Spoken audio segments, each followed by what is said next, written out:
Oke, Assalamualaikum warahmatullahi wabarakatuh. Perkenalkan, saya Muhammad Ibnu Sina dari kelompok 13. Jadi, saya dan teman-teman saya dari kelompok 13 pada kali ini akan membawakan pembahasan tentang 7 Software Testing Principle and V-Model. Di mana ada pun teman-teman saya dari kelompok 13. Pertama kita memperkenalkan diri terlebih dahulu. Pertama saya Muhammad Ibnu Sina dengan NIM 23108172100009. Lalu teman saya Rizky Putra Mardika dengan NIM 23108172100023. Selanjutnya ada Akmal Lali Syakban dengan NIM 23108173100010. Lalu selanjutnya ada Abdurrahman Gilang Harjuna dengan NIM 23108171110004. Adapun tugas ini dibuat kami untuk memenuhi tugas kedua, kelompok kedua dari mata kuliah pengujian dan penjaminan kualitas perangkat lunak. Kita langsung saja masuk ke pembahasannya. Pertama saya akan membahas tentang prinsip pertama, yaitu testing shows the presence of defects, di mana pada prinsip ini sendiri memberikan kita pemahaman dasar bahwa kegiatan testing sebenarnya adalah sebuah upaya aktif untuk mencari dan menemukan titik kesalahan atau cacat di dalam sebuah sistem.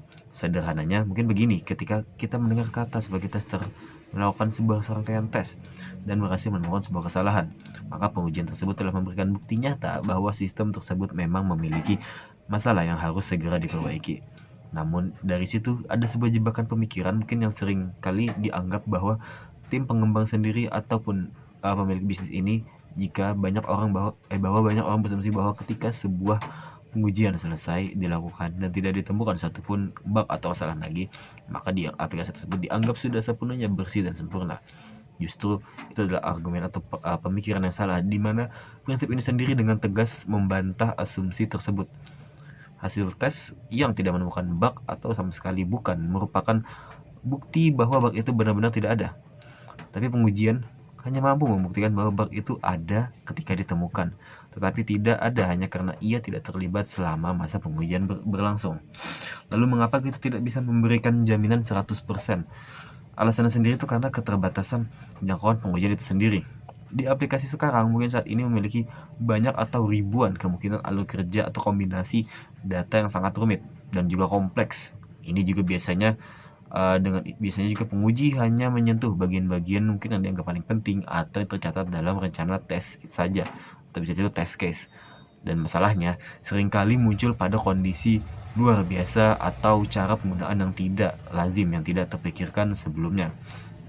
Selain itu sendiri, faktor lingkungan sangat berpengaruh, di mana aplikasi mungkin akan berjalan mulus di komputer developer atau pengembang yang spesifikasinya tinggi, tapi juga bisa langsung gagal total jika saat digunakan oleh masyarakat umum dengan hardware atau software yang beragam, ataupun juga dengan koneksi internet yang kurang stabil, berbeda dengan developer atau pengembang yang memiliki internet yang cukup stabil. Jadi pada intinya, pengujian ini harus dipandang sebagai cara mengumpulkan bukti adanya masalah ataupun bukan dari bukti kesempurnaan. Kita akan membahas selanjutnya, yaitu studi kasus di semester 1 ini, di mana ada sebuah tragedi di zaman dulu, di mana tragedi bernama tragedi Perak 25, di mana agar lebih jelas sendiri, studi kasus ini mungkin ada sejarah kelam dari dunia medis, yaitu di mana kasus mesin terapi radiasi atau yang bisa kita sebut kembali tadi Terak 25. Jadi mesin ini pertama dirancang untuk merawat pasien kanker, dan para pembuatnya itu sangat yakin bahwa perangkat lunak mereka sendiri itu sudah sempurna karena telah melewati banyak pengujian internal tanpa kesalahan besar. Saking percaya dirinya mereka membuang sistem pengaman fisik dan menyerahkan seluruh kendali keamanan sepenuhnya pada perangkat lunak. Namun kenyataannya sendiri ada pada kesalahan tersembunyi yang tidak pernah terdeteksi di laboratorium itu, di mana kesalahan ini hanya muncul jika operator mesin memungkinkan perintah dengan urutan yang sangat spesifik dan dilakukan dengan kecepatan yang sangat tinggi. Ini sendiri adalah skenario yang tidak terpikirkan oleh tim yang mengujinya pada saat itu. Akibatnya sendiri mesin memberikan dosis radiasi yang sangat tinggi dan mematikan kepada beberapa pasien, di mana kasus tragedi ini sendiri menjadi pelajaran berharga bahwa tidak ditemukannya kesalahan saat testing itu bukanlah menjadi bukti bahwa aplikasi itu aman. Melainkan ini hanya bukti bahwa metode pengujian yang digunakan itu juga belum cukup kuat untuk mengungkapkan kesalahan di kondisi yang tidak biasa. Selanjutnya itulah pembahasan tentang prinsip 1 shows on defects. lalu juga studi kasusnya. Dan selanjutnya kita akan membahas lanjut ke prinsip kedua, di mana prinsip kedua ini atau kita sebut dengan exhaustive testing is impossible, atau tidak mungkin mengetes segalanya. Jadi prinsip ini sendiri menjelaskan bahwa mencoba semua kemungkinan kombinasi data ataupun query atau tombol di dalam sebuah aplikasi itu adalah hal yang mustahil untuk dilakukan. Coba misalnya kita bayangkan bagaimana sih jika sebuah aplikasi itu memiliki banyak tombol, kolom isian, dan juga berbagai urutan-urutan langkah penggunaan, ataupun memiliki banyak fitur dengan berbagai macam tombol di dalamnya. Jadi jika kita mencoba menggabungkan semua kemungkinan itu satu persatu, itu membutuhkan waktu yang sangat panjang, bahkan bisa mencapai puluhan tahun atau bahkan tidak akan pernah selesai. Mungkin sebagai gambaran sederhana, misalnya kita ada sebuah kolom isian yang hanya meminta pengguna memasukkan 10 huruf saja. Jumlah variasi huruf dan urutan yang bisa diketik sudah sangat banyak hingga sulit dihitung secara manual. Masalahnya akan semakin besar ketika satu fitur harus bekerja bersamaan dengan fitur lainnya secara serentak. Nah, selain ledakan data ini sendiri, tim penguji atau tester juga selalu dibatasi oleh waktu pengerjaan proyek yang sangat singkat dan juga tentunya anggaran biaya yang terbatas, di mana ini akan menghabiskan seluruh waktu hanya untuk mengetes satu fitur secara totalitas. Justru ini juga akan membahayakan kualitas aplikasi itu sendiri secara keseluruhan, karena fitur lainnya sendiri tidak akan teruji sama sekali. Nah, oleh karena itu mungkin poin utama dari prinsip kedua ini, dimana adalah pentingnya untuk menentukan atau penentuan sebuah prioritas, dimana kita sendiri harus cerdas bagaimana sih dalam memilih bagian yang memiliki resiko kerusakan paling tinggi atau bagian mana yang paling sering digunakan oleh pengguna untuk dilakukan pengujian. Pengujian yang baik itu sendiri adalah pengujian yang fokus pada bagian-bagian kritis dari aplikasi itu. Jika ada aplikasi yang rusak dan juga memberikan dampak buruk yang besar bagi bisnis atau pelanggan, maka itu adalah kita harus menentukan bagian mana atau bagian kritis, paling kritis atau yang paling banyak digunakan dalam segi bisnis ataupun juga penggunaan. Mungkin kita akan lanjut ke dalam pembahasan studi kasus dari prinsip kedua ini, di mana ada studi kasus ini saya akan mengambil contoh nyata dari tentang kegagalan dari Patriot Missile. Nah, mungkin masalahnya bermula dari kesalahan kecil dalam perhitungan waktu di dalam sistem komputasinya si Patriot Missile ini, dimana secara teknis sendiri sistem ini bekerja dengan sangat baik jika dijalankan dalam waktu singkat. Namun ada beberapa kesalahan perhitungan sangat kecil yang akan terus menumpuk dan menjadi besar seiring berjalannya waktu pemakaian, dimana para pengembang sendiri sudah melakukan banyak rangkaian tes, tapi mereka tidak pernah mencoba atau terpikir untuk mengetes sistem jika dijalankan terus-menerus selama 100 jam tanpa pernah dimatikan. Karena itulah kondisi durasi waktu yang sangat lama ini tidak diuji, maka kesalahan kecil yang menumpuk itu akhirnya menyebabkan sistem malfungsi dan gagal mendeteksi ancaman saat digunakan di lapangan. Ini juga membuktikan bahwa meskipun kita sudah sangat teliti, tapi kita tetap tidak bisa mencoba semua kemungkinan kondisi pemakaian yang ada. Selanjutnya, dari saya sendiri akan membahas sih bagaimana V-model tentang high level design. Jadi dari V-model high level design ini kita akan mengenal tahap yang disebut analisis kebutuhan. Ini adalah tahapan paling awal dan paling krusial dalam pengembangan. Fokus utamanya sendiri adalah memahami secara mendalam apa yang sebenarnya diinginkan oleh pengguna atau pemilik bisnis. Proses ini melibatkan komunikasi intens dan untuk menggali fitur, aturan bisnis, dan batasan sistem. Mengapa sih tahap ini sangat penting? Karena analisis kebutuhan adalah fondasi dari seluruh bangunan perangkat lunak. Jika terjadi kesalahan dalam memahaminya keinginan pengguna pada tahap ini, maka seluruh kode program dan desain yang dibuat setelahnya akan menjadi sia-sia karena aplikasi tersebut tidak akan berguna bagi pemakainya. Kesalahan di tahap awal adalah kesalahan paling mahal untuk diperbaiki jika baru ditemukan di akhir proyek. Adapun analisis kebutuhan ini bertujuan untuk menciptakan kesepahaman antara pengembang dan pengguna. Kita harus menjembatani bahasa bisnis menjadi spesifik teknis yang jelas bagi tim penguji dan pengembang. Di sini pula kriteria keberhasilan proyek ditetapkan, sehingga tim penguji memiliki acuan jelas apakah aplikasi sudah layak diserahkan kepada pengguna atau belum. Jadi mungkin lalu ada studi kasusnya sendiri di mana tentang London Ambulance Service, di mana pada proses ini proyek itu bertujuan untuk mengotomatisasi pengiriman ambulans secara cepat. Namun dari pengembang gagal memahami kondisi nyata di lapangan seperti kemacetan lalu lintas yang tidak terduga dan perilaku staf yang tidak selalu kaku mengikuti prosedur dari komputer. Karena kebutuhan awal tidak dianalisis dengan mendalam dan tidak melibatkan petugas lapangan, maka tersebut sering membuat instruksi yang salah dan akhirnya gagal total dan bahkan membahayakan nyawa manusia. Mungkin itu saja dari saya. Mungkin selanjutnya akan dilanjutkan oleh teman saya.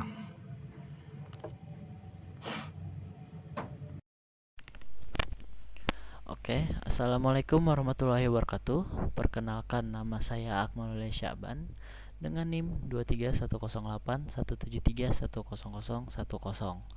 Jadi untuk video kali ini saya akan menjelaskan dua prinsip utama dalam software testing dan juga fase low level design dalam P-model. Penjelasan ini akan saya kaitkan juga langsung dengan proyek UAS Mobile saya di semester 4 lalu, yaitu aplikasi dengan nama My Aura yang ada di GitHub saya. Untuk dasar teorinya, saya merujuk pada buku Software Testing Foundation dan juga dari satu jurnal ilmiah yang berjudul Reviewing Software Testing Model and Optimization Technique karya Safes Kumar dari Journal of Computer, Mechanical and Management. Oke, untuk yang pertama, di sini saya akan membahas prinsip yang ketiga, yaitu prinsip early testing atau pengujian dini. Berdasarkan teorinya, pengujian itu harus dilakukan sedini mungkin dalam siklus hidup pengembangan atau SDLC untuk menghemat biaya perbaikan cacat. Dan pada proyek My Aura atau aplikasi mobile semester 4 saya itu, saya menerapkan prinsip ini melalui mekanisme CI atau Continuous Integration dengan menggunakan GitHub Action yang tertera ada di dalam file Android build.yml, yang mana setiap kali saya melakukan push kode, sistem itu otomatis menjalankan proses build untuk mendeteksi error manusia sejak awal sebelum menjadi kegagalan sistem yang fatal. Yang kedua, saya akan menjelaskan prinsip yang keempat, itu defect clustering, yang mana prinsip ini menyatakan bahwa bug itu biasanya menumpuk di sejumlah kecil modul atau biasanya disebut dengan hukum Pareto 80/20. Dan pada aplikasi saya mengidentifikasi penumpukan cacat pada modul integrasi di pihak ketiga di file modul app.modul.kt karena modul ini yang mengelola integrasi kompleks seperti Firebase Out, Firestore, dan juga API yang saya ambil yaitu API Imgur. Area ini yang merupakan paling rawan bugnya. Jadi saya memprioritaskan pengujian di sini.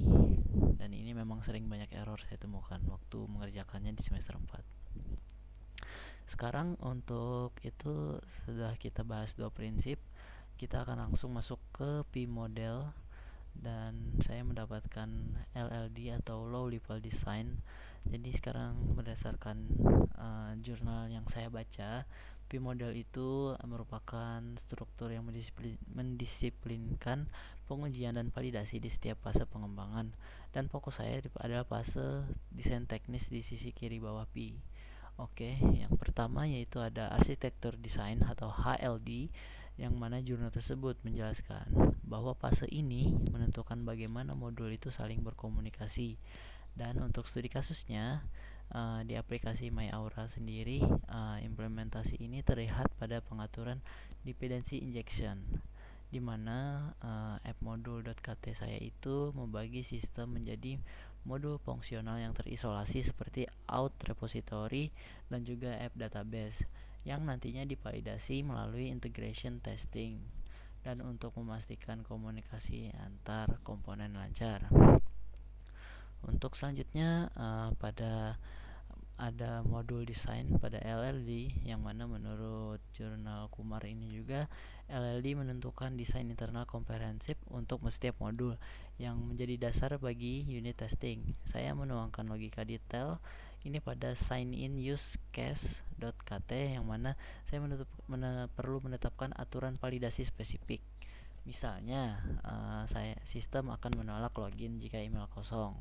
Jadi ibaratnya itu sistem itu udah dibuat aturannya dan sistem itu tidak bisa harus melakukan itu. Jadi sistem itu tidak bisa jika emailnya kosong. Dan rincian algoritma ini menjadi paduan saat saya menulis kode itu. Dan sebagai kesimpulan, di sini desain tingkat rendah atau LLD yang matang itu bertindak sebagai cetak biru teknis yang memastikan akurasi pengodean dan efisiensi pengujian. Dengan adanya panduan dari jurnal juga dan juga testing, prinsip testing yang sudah saya bahas, pengembangan aplikasi saya pada semester 4 itu menjadi lebih terukur dan juga berkualitas. Mungkin itu saja dari saya. Terima kasih. Baik, Assalamualaikum warahmatullahi wabarakatuh. Selamat pagi, siang, sore, ataupun malam. Pertama-tama perkenalkan, nama saya Rifki Putra Mardika dengan NIM 231081721023, yang dimana di sini saya ingin menjelaskan mengenai Principle 7, Absence of Errors Fallacy, dan juga V-Model, yang dimana ini dibagi dua menjadi Unit Testing dan Integration Test. Tanpa berlama-lama, kita lanjut ke next slide.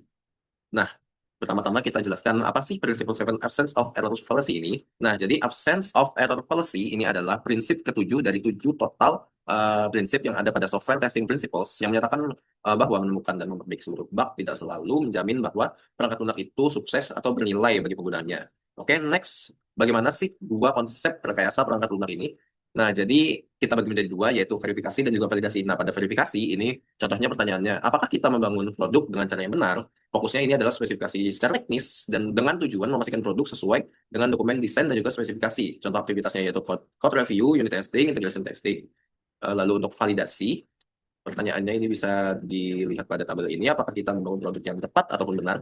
Jadi mana fokus utamanya ini adalah kebutuhan pengguna dan bisnis.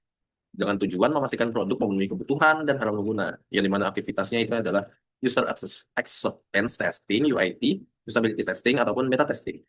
Next, contoh studi kasusnya pada Principle 7 ini adalah Google Plus, yang dimana Google Plus mempunyai kegagalan yang membuktikan bahwa kestabilan teknis dan juga tiadanya bug ini tidak menjamin kesuksesan produk jika gagal memenuhi kebutuhan nyata pengguna.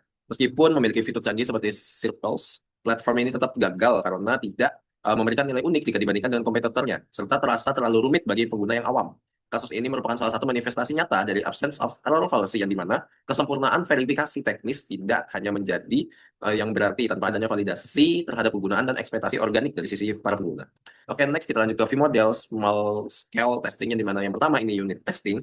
Pengujian pada level paling dasar pada V-Model, yang dimana unit testing ini merupakan unit kecil fungsi, metode, atau kelas yang diuji secara terisolasi menggunakan mock atau stop untuk menggantikan ketergantungan eksternal. Unit testing ini bertujuan memverifikasi setiap unit sesuai dengan modul desain. Oke, next, bagaimana dengan karakteristik unit testing? Yang pertama ini ada cepat, yang dimana unit testing ini berjalan dalam milidetik, ribuan tes yang dapat dijalankan dalam hitungan menit. Lalu yang kedua ini terisolasi, yang dimana dependensi eksternal digantikan mock atau stop agar fokus ke unit yang diuji. Lalu yang ketiga ini ada white box, yang dimana ini ditulis oleh developer sendiri yang memiliki akses kepada internal. Lalu yang keempat ini adalah CI/CD ready, yang dimana ini dijalankan otomatis setiap ada perubahan kode untuk cegah regresi. Oke, next. Nah, untuk studi kasusnya ini ada AlphaGIF, yang dimana aplikasi AlphaGIF ini menghadapi kendala teknis berupa bug dan fungsi sistem yang tidak memberikan output semestinya bagi pengguna, dan juga AlphaGIF mendapati rating sekitar 3,8. Jadi masalah ini merupakan indikasi kuat terkait lemahnya unit testing, yang dimana logika internal pada fitur kritis seperti pembaruan status pengiriman, gagal memverifikasi kesesuaian antara input dan respon sistem, pengujian unit yang disiplin pada setiap komponen kecil kode sangat krusial untuk mendeteksi kegagalan fungsi secara terisolasi sebelum aplikasi yang dirilis, guna memastikan sistem berjalan stabil dan juga responsif sesuai ekspektasi para pengguna. Oke, lanjut yang kedua ini integration testing, yang dimana pengujian di mana unit-unit yang sudah lolos unit testing digabungkan dan diuji bersama. Fokusnya ini bukan pada logika internal, melainkan pada interaksi dan interface antar modul masalah yang tidak akan pernah terdeteksi oleh unit testing. Okay, next. Nah, jadi masalah-masalah apa saja sih yang dapat dideteksi integration testing? Yang pertama ini adalah format data yang tidak cocok. Misalnya modul A dikirim XML, modul B hanya bisa baca JSON. Lalu yang kedua, interface antar modul tidak sesuai spesifikasi yang disepakati. Lalu yang ketiga, kesalahan urutan pemanggilan antar modul atau resolution. Lalu yang keempat ini adalah bottleneck performa yang hanya muncul saat semua modul berjalan secara bersamaan. Oke, next. Nah, contoh studi kasusnya ini adalah pada NASA Mars Climate Orbiter pada tahun 1999, yang dimana kehancuran Mars Climate Orbiter ini membuktikan bahwa kelulusan unit testing tidak menjamin keberhasilan sistem jika terjadi ketidaksinkronan data saat integrasi. Nah, masalah utama pada kasus ini terletak pada perbedaan penggunaan satuan imperial dan metrik antar modul yang mengakibatkan kegagalan fatal pada atribut sistem dengan kerugian mencapai 125 juta US dollar, yang dimana kasus ini menegaskan bahwa integration testing dalam V-Model ini juga sangat-sangat krusial untuk mendeteksi kesalahan komunikasi antar modul yang tidak terjangkau pengujian unit. yang dimana ini guna memastikan seluruh komponen berbicara dalam bahasa yang sama demi menjaga integritas sistem secara keseluruhan. Oke, next. Jadi dari materi-materi yang sudah saya bacakan seluruhnya dari Principle 7, Absence of Error Policy, Unit Testing, dan juga Integration Testing.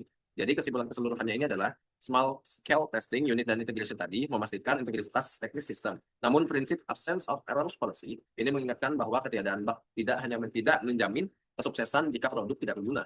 Pengujian yang efektif ini harus menyeimbangkan ketelitian teknis dengan validasi kegunaan guna memastikan perangkat lunak tidak hanya stabil secara kode, tetapi juga memberikan nilai nyata dan juga solusi yang relevan bagi kebutuhan fungsional pengguna akhir. Baik, sekian. Terima kasih. Jika ada kekurangan dan kesalahan, mohon dimaafkan. Kita sudah selesai mengenai pembahasan Principle 7, Unit Testing, dan juga Integration Testing tadi. Sampai jumpa di video berikutnya. Wassalamualaikum warahmatullahi wabarakatuh. Oke, perkenalkan, nama aku Abdurrahman Bilang Arjuna. Di sini aku akan menjelaskan mengenai salah satu prinsip, yaitu pesticide paradox. Jadi pesticide paradox sendiri itu adalah prinsip pengujian perangkat lunak yang menyatakan bahwa penggunaan serangkaian test case yang sama secara berulang-ulang pada akhirnya itu tidak akan mampu juga menemukan bug atau cacat baru pada sistem tersebut. Pada buku Software Testing Foundation dari Dorothy Graham dalam standar ISTQB itu juga menjelaskan bahwa seiring berjalannya waktu, perangkat lunak akan menjadi kebal terhadap pengujian yang monoton. Jadi test case itu harus ditinjau dan direvisi secara berkala, serta pengujiannya baru harus dirancang untuk mengeksekusi bagian dari perangkat lunak yang sebelumnya belum terjangkau. Pada jurnal yang saya temukan juga dari Kosashi juga menyoroti bahwa pengujian manual yang diulang-ulang tanpa pembaruan skenario tidak hanya gagal menemukan bug baru, tetapi juga menurunkan efisiensi, sehingga pembaruan skenario atau transisi ke automation testing sering kali diperlukan. Lalu studi kasus yang saya temukan yaitu sebelumnya pada pengembangan sistem manajemen inventaris penggunaan kerangka kerja Laravel yang saya buat pada saat semester 4, itu serangkaian test case standar yang digunakan untuk menguji fungsionalitas login dan fitur daftar CRUD barang. Pada iterasi awalnya, tes itu berhasil mengidentifikasi berbagai error. Namun setelah seminggu, tes tersebut selalu menghasilkan status lulus tanpa mendeteksi masalah baru. Jadi cacat sistem baru disadari pada model pelaporan keuangan yang menuntut relasi table database kompleks, yang mana hal ini membuktikan bahwa tes case awal yang hanya berfokus pada CRUD dasar mengalami pesticide paradox dan gagal memvalidasi logika sistem yang lebih beresiko. Lalu selanjutnya prinsip ke-7 yaitu testing is the context dependent. Pengertiannya itu menegaskan bahwa tidak ada satupun pendekatan pengujian yang dapat diaplikasikan secara universal untuk semua jenis perangkat lunak. Jadi itu prinsip testing is the context dependent. Pengujiannya dilakukan secara berbeda dalam konteks yang berbeda tergantung pada domain aplikasi, tingkat risiko bisnis, dan teknologi yang digunakan. Lalu pada jurnal Asri Mas Pupah atau jurnal dari Software Testing in the Indonesian Industry mengenai survey of methods, tools, dan documentation juga mensurvei industri perangkat lunak di Indonesia, di mana strategi, metodologi, dan tools pengujian yang dipilih oleh pengembangan sangat bergantung pada karakteristik spesifik dan kompleksitas dari software yang sedang dibangun. Studi kasus dari prinsip ke-7 ini juga yaitu pendekatan pengujian menunjukkan antara perbedaan yang signifikan antara pengembangan sistem online transaction processing OLTP untuk sebuah pusat kebugaran atau gym dengan proyek machine learning untuk memprediksi biaya asuransi medis. Jadi pada sistem OLTP gym tersebut, pengujian difokuskan pada integrasi transaksi database, waktunya real time, dan keamanan akses data pelanggan. Sebaliknya pada proyek prediksi asuransi medis, konteks pengujian sepenuhnya bergeser pada evaluasi metrik akurasi statistik seperti RMSE dan validasi kebersihan dataset latih training data. Lalu juga tidak hanya pada fungsionalitas antarmuka, tetapi juga konteks proyek secara langsung mendikte metode pengujiannya. Lalu saya akan juga menjelaskan mengenai V-model, bagian sistem testing dan acceptance testing. Jadi sistem testing itu adalah fase validasi yang berpasangan langsung dengan fase sistem design.